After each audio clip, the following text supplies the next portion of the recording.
to another installment of Origins from Art of Dental Marketing. I'm Sean Hamill here with Dr. Nacho himself, Paul Goodman. Dr. Paul, thank you so much for coming on today.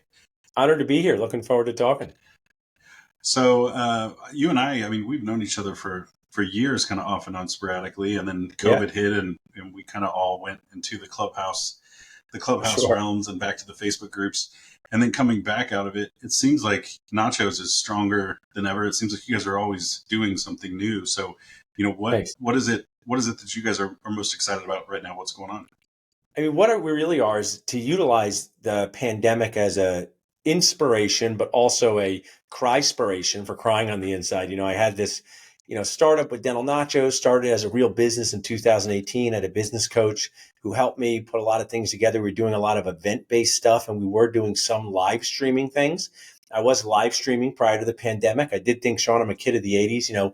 Wouldn't it be cool if dentists could watch in like Family Ties or Cheers on events? So we had this new dentist boost camp event, which we did about 5 of them before the pandemic, where we would put 30 dentists in a room.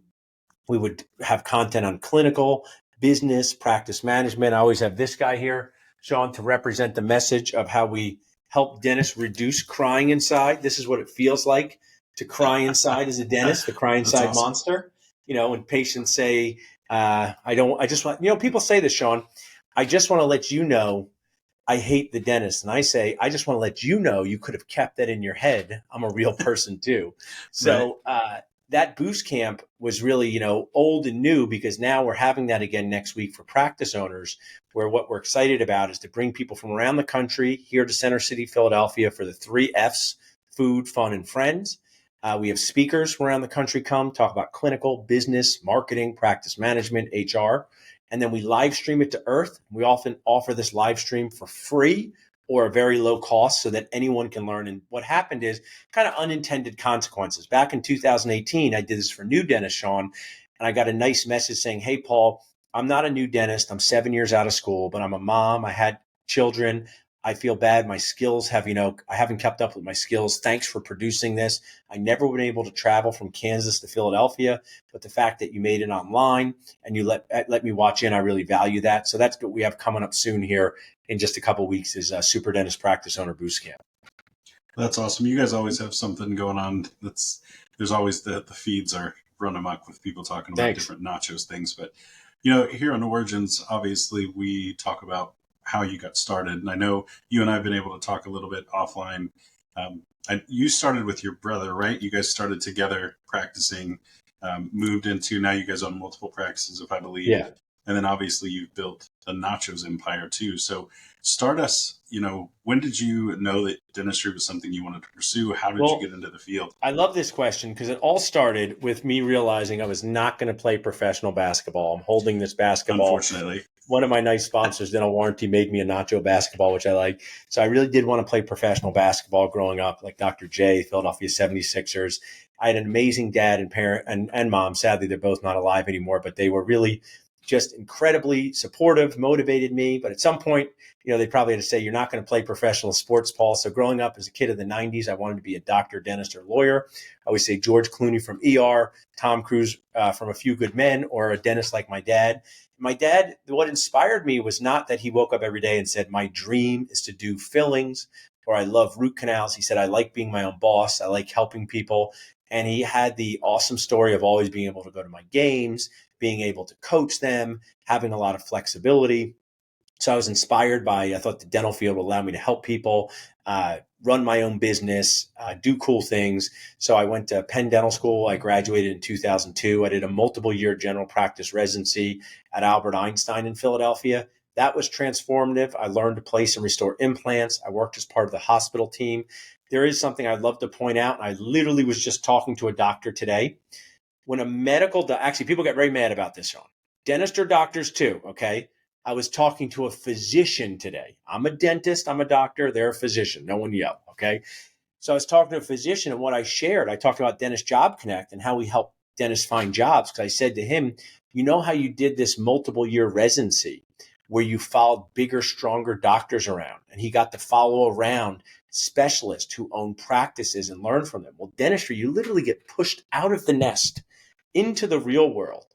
without the skills you need to survive, thrive, and not cry, say. So this residency experience for me, and I'm going to speak there tomorrow night, I got to see how the hospital worked. And the training is just so superior to dentistry. Yes, does medical insurance have problems? 100%. Is there corporate involvement in medicine coming in dentistry? Yes. But the way they are trained, Sean, and the way they can stand up for themselves and the way they can learn from others was just so awesome to me. And I really was an inspiration for Nachos, because dentists often feel threatened because, I don't know, we go to school for 4 years. People tell us everything we do is wrong. They also make us compete against each other. And shockingly, no one likes each other when they get out. So I wanted to be part of making that better. So I joined my dad in private practice and his partner. We purchased additional dental practices. My brother came in. I don't know where you're from in the U.S., but I was from New Jersey. I'm from New Jersey, and we had this Best Buy. I don't think Best Buy is in existence anymore, but oh no, it's still around. Yeah, it's still around. As a kid, but yeah, I'm glad I said I would love that you could go and buy a CD. Kid could be buying a CD, computer, TV. It catered to everybody. So what I did was we brought specialists into our office: periodontist, endodontist, orthodontist, because I thought that if we made it more convenient, case acceptance would go up. So one of the things I did was I built this group practice with my dad and brother. And then I was always lecturing. I was speaking on implants. I started a small study club in Philadelphia for people to get together. But it was in 2017 when I started my own Facebook group, Dental Nachos, that I was really able to bring that message to more people than just the people in my town. That's awesome. And, fellow 80s kid, it was always, John Paxson and Mark Price that made us think we had a shot back in the day. Steve Kerr, Steve Curry's around today. He coaches. He coaches Golden State, right? He coaches the Golden State, and he hit that big shot when Michael passed it to him once and trusted him to knock down a big shot. And that was part of the, I watched that whole Jordan story. The Jordan rules was great. Well, I had the dream too for a little bit, and then 7th grade hit, and it was like, hey man, basketball might not be your main choice of income for the future. Yeah. It's you have to mesh your dreams hit reality, and that's what happens. So I'm curious, like, did you and your brother and your dad always talk about practicing together? I mean, how did you guys get to the point great question. You want to work together? We had a really great consultant who early on, I was always somebody, I played a lot of sports, and maybe one of my messages is, I think coaching's awesome. Asking for help is awesome. There's always someone smarter than me. There's always someone who does this more than me. I'm a big fan of eating food. I'm not good at cooking food, but I've worked in restaurants my whole life. I mean, there are people who literally study their whole life just to make pasta. And like the chef who works at a diner could learn a lot from that chef who just makes pasta. So that story is that we had this consultant who came in who helped us early on in our career. And my goal was to just be able to create an environment that I wanted to go to work in. I loved working with my dad. The benefits outweighed any negatives. It does transform your relationship. When you don't work with your dad or brother, you don't talk about work with your dad and brother, right? But you also don't get to spend more time with them. So to me, my dad passed away after working with him for 11 years. I always said I just felt so lucky to do that. And my dad, I hope I create this relationship with my children. He didn't understand why anybody would have a problem working with their family, because he loved his family. And of course, we had friction and we had challenges, but the good far outweighed any of the challenges that we had. So do you think having your dad kind of in your corner, do you think it helps you avoid some of the missteps that most doctors make, or do you guys think you still kind of went? It's interesting. My dad was such a when I spoke at when he passed away, I said he was just my last line was, David Goodman, one of the most secure people, one of the most real people you will ever meet. And that's what my brother said about him. His ego was so in check that he said, hey, Paul, go learn at your GPR, learn from someone who's not me. He did the Air Force. But then when he came to me, when I came and worked with him, I was able to do more inside of his practice because he would transfer the trust to me. So there are pros to working with a family member and their challenges. Sometimes people have a lot of unrealistic expectations when you're the child of the dentist, right? It's not always easy with the team, but having someone who has your back, who you can just kind of walk over to their operatory and say, hey, can you come look at that? It really helps you get out of your comfort zone. So to me, that was just one of the best parts clinically, that I don't know if I would have had that familiarity to say to a stranger, hey, I literally don't know what to do next here. This patient's crying. They said I'm too young to be their dentist, right? As an example of something that could happen. So I really love that I had that with him, with the understanding, because some people go, oh, your dad's a dentist, you had everything so easy. I go, if you didn't live that world, there's also plenty of challenges. Like a lot of times people don't think of you as the boss when you were the young kid who used to come and clean up the leaves at age 10. And Right. Yeah. that's one of the other sides to the working with your family members that I help with some of my coaching, because it's not all easy street working with your parent. So did you guys sit around like the Thanksgiving table and argue about who the best dentist was? That was funny. It was interesting. That's a great point. We all kind of, I did a lot with implants. He did a lot with restorative dentistry. We really, I think what in any family business, there's so much team management that kind of dominated most of the discussions. I want to share that when people are like, oh, dentistry is a great profession and you should be grateful to be a dentist, I say yes and. Big Gary Vee fan. I'm a big both and. Yeah, me too. Yes, and dentists have to put together this football team, Sean, of people with wildly different backgrounds to them in life. And it's very difficult, right? I always say, I would love to hang out with some of my team members to go have nachos and a margarita. But if we're working on a group project, dentists have this, we're hiring people off the street and trying to train them to do things like dental assisting. It's so difficult. Most other professions have streamlined schools. You're a nurse anesthetist. You're a registered nurse. Dentistry, it's very difficult outside of the dental hygienist to find real training in your support staff. And I believe that is the biggest challenge dentistry is facing right now. It's interesting. And so do you think that encouragement from your dad, or working in that dynamic of an environment and seeing things from a high level, because he'd been a long time owner, do you think it kind of gave you a head start in like seeing it from an entrepreneurial mindset? 100%. This is what I say. No one knows what it's like to be a dentist until you're a dentist working on your patient. Doesn't matter if I'm with my dad or not. But what I did know was the context of running a dental practice. And I knew that my dad would get calls that the assistant's child was sick and she couldn't come into work. I knew that my dad would be looking for a new front desk person. Even in the 80s, that was a challenge. So I was conditioned to understand what it was like to run the small business of dentistry. I did not know what it was like to truly work on patients. I assisted him chairside, and that gave me some understanding. But Seinfeld has a joke, Sean, when you're in the shower, you got to solve every problem yourself, right? Like You can't call for help when you're in the shower, right? So when you're in your operatory, it's just you and your dental assistant. And it's very, very stressful. I did not know what that was really like until I became a dentist, but I did know financial challenges, marketing things, going in on the weekends, stopping at the office because they dropped off salt for the snow. So I actually think if a lot of dentists saw that, Sean, they would choose not to become a dentist. And it doesn't mean that they hate teeth, and it doesn't mean that they were terrible at picking their career. I just don't think they know how many outside the operatory issues exist in dentistry. That's interesting. I've never really thought about that either. That's really interesting stuff. So coming from that world, how did Nachos start? So this is kind of a two-part question. Number one is, how did it start? Did you have any idea that it would turn into what it turned into? And then how did no, not always. People how call did the whole when I nachos lecture. I thing do a start? lot of when I lecture, I'm not a good drawer, but I bring to life a lot of things by writing on whiteboards.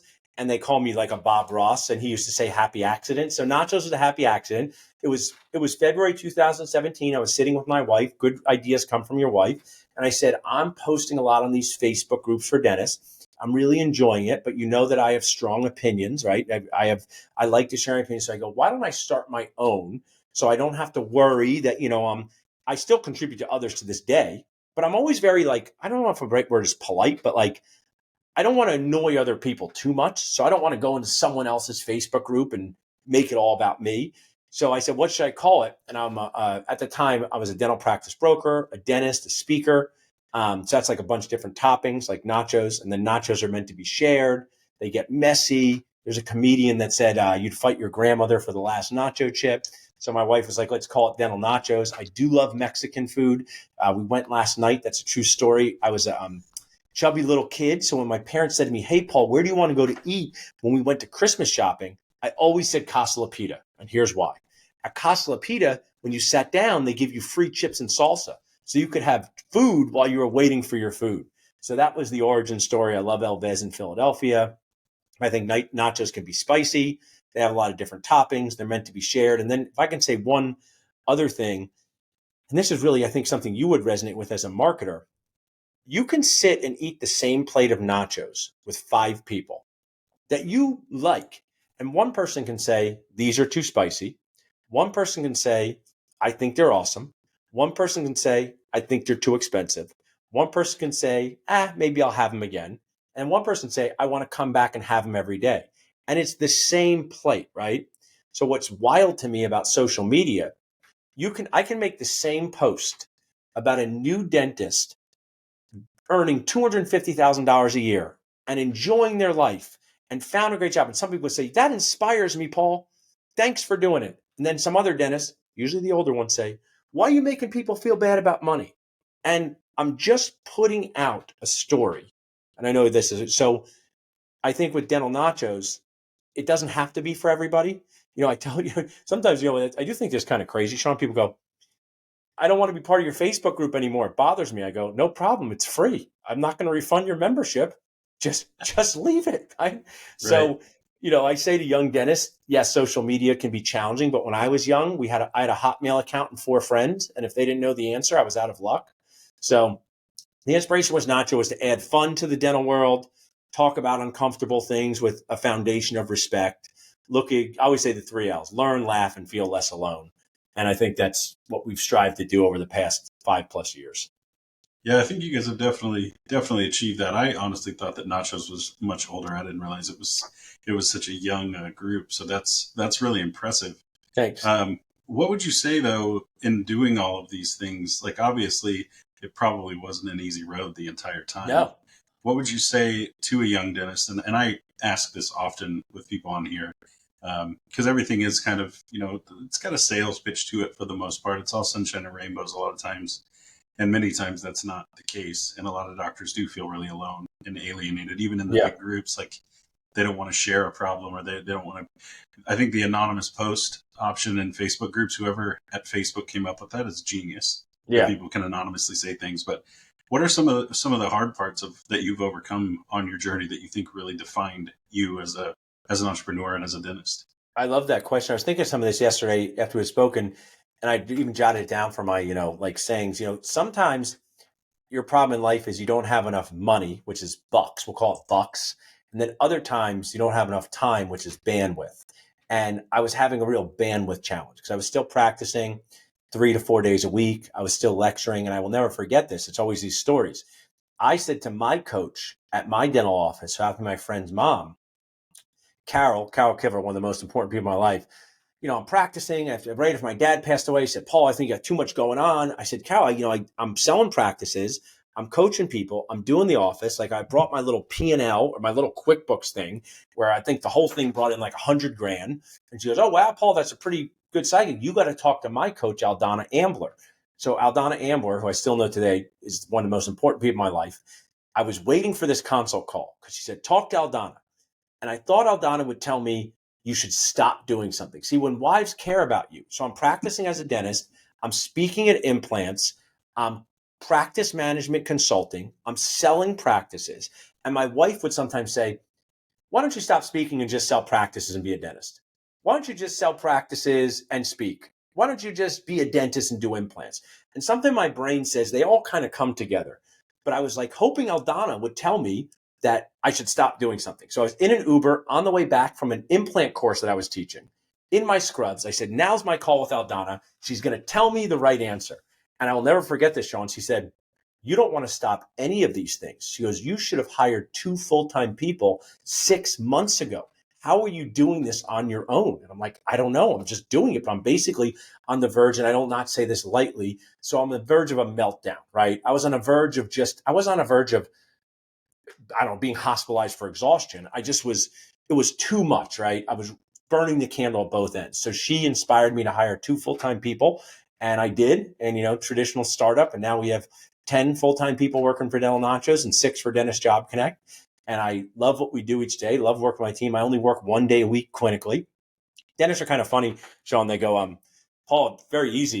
You're so lucky. You don't have to do so much dentistry anymore. I go, my customer is now the dentist. Would you want to work for you? They go, oh, good point. Good point. Right. Right. Um, Absolutely. so I do a 1 day a week clinical dentistry, grow Dental Nachos and Dentist Job Connect, still do speaking, still go to conferences, and I just build a team around me. I have a lot of super opportunities for improvement, Sean. Maybe people would call them super weaknesses like my wife, but my super strengths are mental flexibility, super mentally flexible, and really good delegator. Like, I'm not a control freak. I'm not a micromanager. I'm not, it's got to be my way or no way. I check in with people. I have systems, but I'm like, oh, who else could we hire to do this other thing? I'm sure we could train someone to do this other thing. I got 3 people who work in Pakistan through Edge Health, their sponsor, and I'm on their board. So I'm like, there's got to be ways. So I'm a big fan of building teams to help you live your dreams. That's awesome. So I have to ask, is Nachos at the level you kind of envisioned it? Or are you like way past your way original past that I goals? envisioned. I mean, I thought to share more about the origin. I love this podcast topic. I was doing CE courses, Sean. You've seen them, right? You Yeah. order chicken parmesan, you hire a speaker, and you get some people to sponsor it around the edges, right? So I used to get a bank, give me $500. I would get so I'd get like $3,000. I'd spend $2,900, and I'd say, okay, we can have this event, right? But I at least understood how this works. So my first sponsor ever for this in a meaningful way was Kettenbach, because when I had maybe 5,000 people, I said, wow, Kettenbach wants to sponsor this thing in an Italian restaurant. They maybe want to sponsor my free park. And what I think everybody should appreciate, me included as a customer, I've decreased stress. I've made more money. I've made friends from other people's Facebook groups. The Facebook groups are free, right? So people can go on their phone that I'm picking up and learn for free. When I run a CE event, people have to pay. So I actually create a payment barrier. Someone wants to come to my CE event and meet sponsors to help them. They have to pay me. When people go to social media, they don't have to pay at all. So in some ways, I think that's just a hugely ethical and awesome business model. I would also like to add in, though, when stuff is free, you have to just be cautious about the validity of all the info. That's what I was thinking too, because some of the stuff that gets some tossed around. Some people will say this to me, Sean. This happened early on in Nachos. A new dentist would DM me and be like, hey, I'm going to do this thing. And I'm like, this is a dumb thing. I'm like, don't do this thing. I go, who told you to do this thing? They go, well, I saw someone post on Dental Nachos. I go, well, they're just like you. They might not know what they're doing either. So I want to make sure I'm clear about that free creates awesome access without barriers. But you have to put on, I'm wearing a hat, your critical thinking cap a little bit and verify or look into some of the info before you just blindly trust it. I actually think that's just good advice for anything in life, but especially for social media. Yeah, I always thought everything on the internet was true, man. I didn't know that that's not how that worked. I didn't know that's not how that worked. Well, man, I appreciate you sharing. I had no idea that, again, I didn't know Nachos was so young. I also didn't know that you worked with your dad and your brother. I knew that you worked with your brother.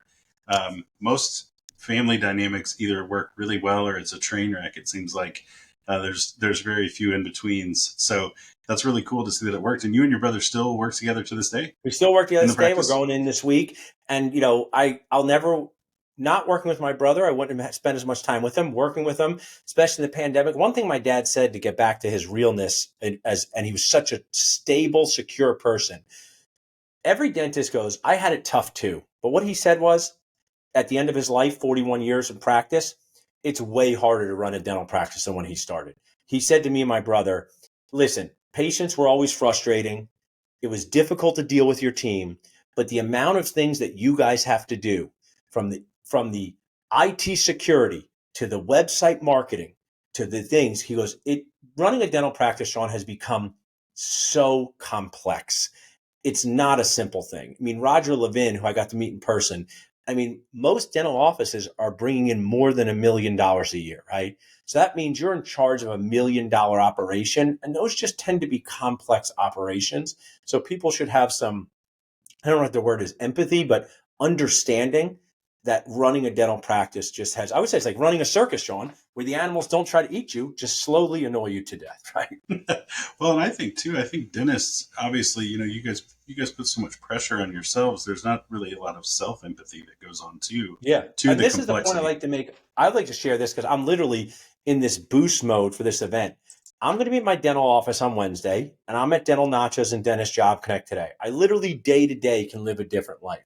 Here's the thing. When I run Dental Nachos or Dentist Job Connect, and it might be similar to your organization, I'm not making the donuts every minute of the day and managing the team and doing the vision and doing podcasts. So the thing that's hard about dentistry is the dentist is hunched over a patient making the dental donuts, and then they expect them to be a leader. Then they expect them to do marketing. Then they expect them to. It would really work out better if there were two dentists, one that did the work and one that did the vision. And obviously, certain people have mastered this, and they have a COO that does the business, and then they do the work, or they take a step back from clinical dentistry and they hire associates. What we help them at Job Connect. So I just think it's fairly impossible to wear all those hats at once well and maintain your sanity. Well, yeah, I mean, that makes complete sense. I definitely, just being an entrepreneur is way more than I ever thought it would be at Yeah. times too. It's very overwhelming. It's very lonely. That's been a theme too, that a lot of people, you kind of, you feel isolated and alone, Yeah. even surrounded by people carrying all that pressure. And so, I'm curious what you would recommend to a doctor that doesn't maybe have a mentor. Like that topic comes up a lot with everybody so far that's been on, is they have that I mentor love that's this guided question. them. Hopefully, I'll add some value as someone. I don't want to brag at this moment, John, but I'm just going to brag for this moment. I actually believe this 100%. I'll put myself up against anyone on earth, okay, about this one thing. I communicate with more dentists than any other person. I will share. We have 50,000 people in Dental Nachos, 20,000 people on Instagram, 5,000 in text message, 25,000 in email. I run a dental practice with 9 dentists. I'm going to speak at the Bulletproof Dental Summit. So there's one person standing in front of you. If you think of a lot of lines coming off me like a spider web, I am connecting with so many dentists each day, right? I don't know if I get a prize for this, but I believe this. And what I'll share with you about is what I would do is one, explore being part of a community in person and online as soon as possible. Go to see events in your town. Don't care what the topic is. Go and sit there, preferably next to an older dentist, and just get to know them. It can't all be done online. It can't. And then go and join online communities. Some may be free, like a Facebook group. Some may be ones that you pay for, like the Dental Success Network. That's my friend Mark Costas. They're a sponsor of my group. And get to know people online, because become a contributing member to a community and magic will happen. People will find you jobs. People will have your back. They'll give you their number and say, text you whenever you want. Dentists are weird, Sean. They're very caring, almost behind the scenes, right? It's like, Mm-hmm. I got anonymous post. I love what you said. I'm in South Dakota. I can't find a good job. You know that I'm going to get a message from someone I never heard of that goes, I'm in South Dakota. Give them my number. And I go, could you just comment on the group and not give me a task? They go, oh, no, I can't do that on the group. But please, here's my cell. They'll literally say, give my cell phone number to this person I've never met, as long as it's behind the scenes. So that's great in person. So become part of a community, look for mentorship. And I really believe this: invest in paid coaching as early as possible at a budget that's friendly to you. And that might be paying $100 a month for a mastermind. It doesn't mean hiring a $5,000 a month coach, but coaches hold you accountable. I worked out with a trainer this morning. Trainers hold you accountable. Coaches hold you accountable. So it'd be become a part of an in-person community, look for an online community, look for a mentor, and look to do paid coaching. Because my other line, Sean, is one is when people feel taken care of, they care less about costs. I say it to my team all the time. Mm-hmm. And the other thing is when you pay attention. When you pay Absolutely. attention. Free is not going to get you there all the time. It's too. When people go, oh, look this up on YouTube, I cringe sometimes. It's great to get awareness, but real action, you got to pay. $50 a month, $200. I don't know what you think about that. Feel free to disagree if you're. No, I totally agree. I mean, it's there's certain questions that you can answer for free, and then there's questions where you got to look under the hood to really give you a valuable answer back. Because sometimes the generic answer is the completely wrong answer for your situation. And I'm curious, what do you think is the leading driver of that? It seems like there's maybe an apprehension to be vulnerable or to not have all the answers or to look scared. I mean, I've talked to dental students that graduated and told me, like, I'm scared to death. I don't know what I'm doing. But you would Well, never know, sadly, I have a 4-year-old that's about to turn 5, and my best friend was here this weekend, and we really applauded that she went to camp this summer, and she said she wasn't going to try sports, and we kind of bribed her. She tried sports, and it was great, right? It's great. Parenting, bribes, and threats. It's all leadership, rewards and consequences. And I said, "Oh, tell my friend what you loved about camp." And I said, "I laughed. Tell her what sports." And she goes, "You tell him, Dad," right? Because in that moment, I just had made her feel like she was going to say something wrong. But she's 4, right? These dental students are 24. And dental school is so toxic that they just make you believe if you share, you're going to be wrong. It's like there's a really good movie called Bad Mom's Christmas. I love this movie, right? And it's Mila Kunis and the older mom. And the whole theory is the mom's always like passed down judgment and your Christmas is never good enough. And finally say, time out, this should stop. And that's what I hope I'm doing for dentistry, because it's judgment, it's vulnerability. And then I want to share this honestly. It's dentists being too cheap about what's important. They're wildly dysfunctional about how they spend money. I'll say to somebody, it's not even, I want anyone, I've listened to a good podcast and I said, if you're a good leader, get people to make good decisions, even though it has nothing to do with you, right? So example, hey, I think you really should invest in paid coaching as a practice owner. I think it's reasonable to pay $1,000 a month for that. Don't do it with me, do it with someone else, right? I don't even really offer that service. And I would love for people to do more. They go, Paul, I can't afford that, right? And then I bring up Instagram. I go, was this you in Cancun, Mexico last week? Because I don't think, how did you afford that? So I kind of also say to dentists, they're dysfunctional. They don't want to ask for help.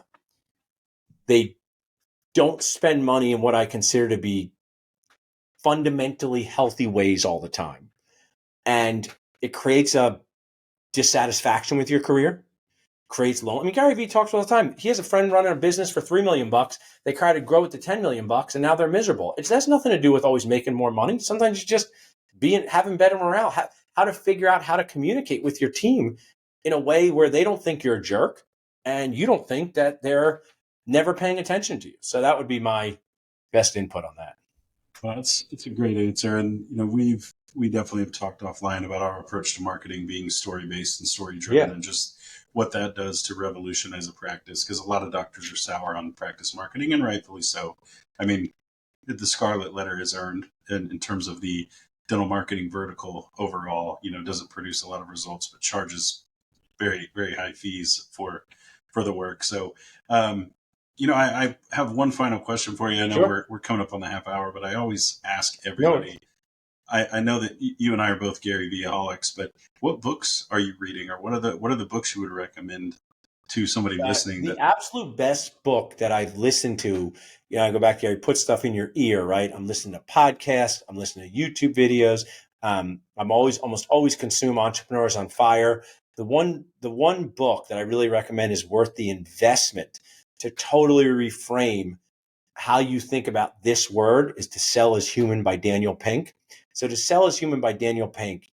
So we have our philosophy at Dental Nachos, Dentist Job Connect, and Pennington Dental Associates is this. Number one, does it help? Yes or no? The answer is yes. Let's keep going. If the answer is no, forget about it.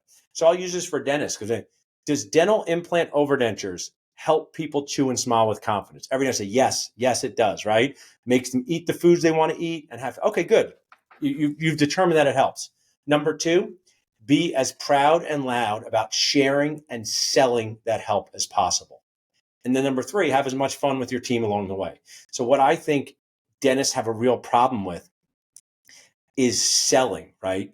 I go to my lectures, hey, who here doesn't like the word sell and doesn't think dentists should sell? And half the hands go up, right? Oh, I don't want to sell. I'm a doctor. Meanwhile, that's the whole thing. Daniel Pink talks about this.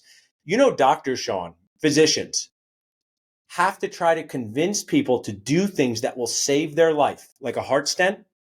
It costs them $0 and they don't want to do it. The concept that it's about money to make people move forward is just erroneous.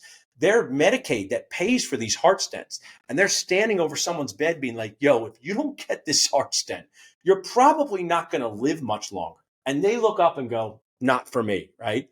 So maybe that reframes for dentists a filling versus a crown. But I always say, do you want to connect with people and motivate them to move forward? Do you want to connect with people? And they say yes. I go, well, that's selling. So To Sell Is Human by Daniel Pink is one of like, I wish every dental student listened to it. I wish everybody who does anything with anything related to sales, which is like 96% of the people on earth. So that would be my best recommendation. Yeah, that's a good one. I don't think I've read that one. I'll have to get a copy of it. He's got a podcast too, the Pink Cast. He's a sharp guy. The Pink Cast. I'll put links in the show description for that. Sure. Well, Doc, I appreciate you hopping in. I try to keep these, within that 20 to 30-minute range. But is there anything else, any parting words, parting advice, and let people know, too, how to get a hold of you? I'm sure everybody listening knows of Nacho's existence, but maybe how to delve in more into all this different stuff that you've talked about. Sure. Today. I'd love to. Thank you for this time. And I always like to share this, whether it's at the end of an 8-hour lecture or an 18-minute podcast. And hopefully, I've shared some value where I feel okay asking for this. I say, give help, get help, ask for help. In a very poignant and sad way, one of the dentists who was at my event a few years ago and sponsored dental students died by suicide at the beginning of this year. I don't pretend in any way to be a mental health expert or professional, but I do want to inspire people to give help when you can, ask for help when you need it, get help when you need it. I always say the more we share, the more we care, the better dentisting world we can build together. We can kind of end the dental student hunger games and create a better world for all of us and anyone attached to dentistry. Anyone wants to reach out to me for any way, they can do so at dentalnachos.com or dentistjobconnect.com. I would love to hear from any of your listeners. Well, I appreciate it and couldn't agree more. That's kind of been a recurring theme with everybody that's been on so far, is even the most successful people that you see have all had those low points. And just to keep in mind, somebody listening now that's in a low point, it's transitory. It's not final. You're moving through it. Reach out to me, reach out to someone, look to have someone have your back. We should do more of that on earth in general, but especially in our dental world. And I appreciate you letting me share. And dentistry really it's big and it's little, as everybody knows, but to anybody listening, if you do feel alone or in a tough spot, there's more people that care than you think, and everybody's a couple clicks away. Just, feel free to reach out, whatever the issue may be. Well, Doc, thank you so much for being on. Hopefully we'll get to do more of these in the future. Yeah. And just, check out Dental Nachos on Facebook. Again, this is Paul Goodman. I'm Sean Amel. Thank you guys for tuning in to another episode of Origins.